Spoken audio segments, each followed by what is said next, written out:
سؤال النهارده بقى وهو من العيار التقيل، يهم مصر وكمان كل المصريين. يا ترى لو مصر كانت اتأهلت لكأس العالم كانت هتعمل حاجة ولا لأ؟ مش بس كده كمان، ده احنا هنسأل الناس عن المنتخب المصري وأدائه. لسه مكملين مع بعض؟ يلا بينا.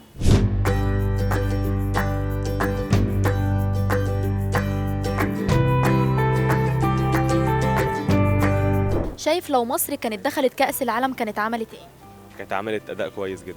كانت هتعمل كتير قوي، بالأمارة إن أرجنتين خسرت من السعودية. يعني والأداء المصري أصلا أداء ممتاز جدا.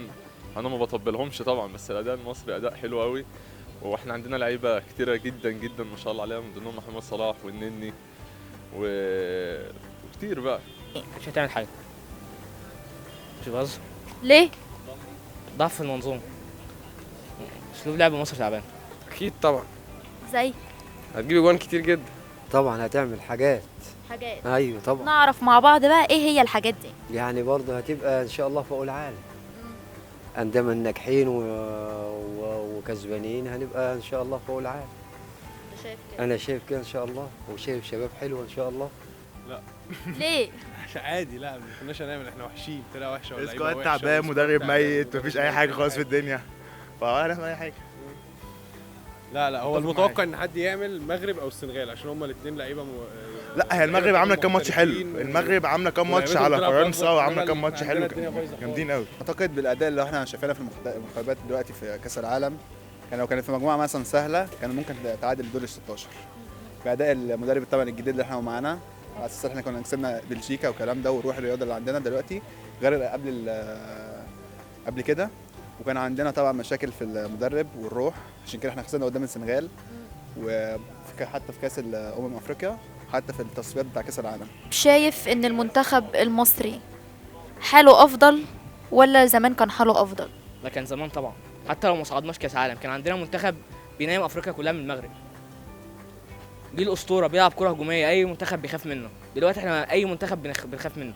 مصر كويس بقى، افضل كمان من الاول.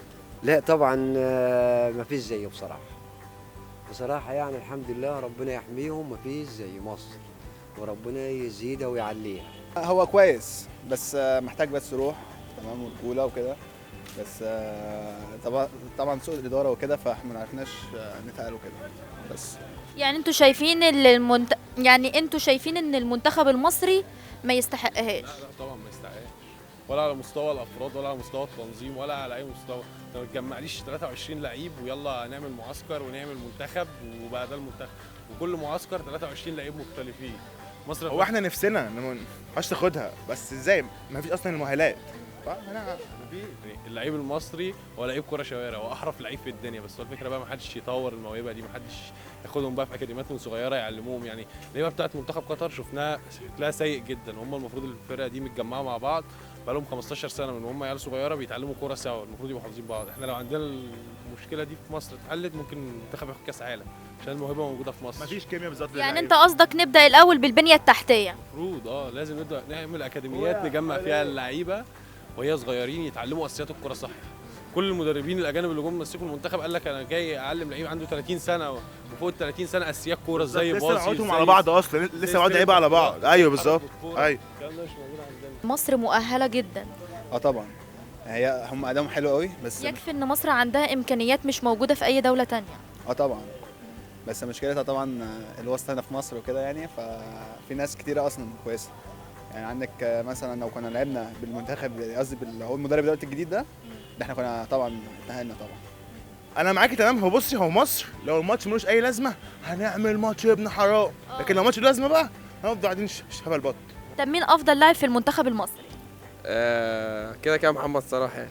وجه رساله لمحمد صلاح والنني. انا بحبهم جدا والله، نفسي يشوفوا الرساله دي واقول لهم ان انا بجد بحبهم، وبحب شيكابالا اكتر واحد فيهم.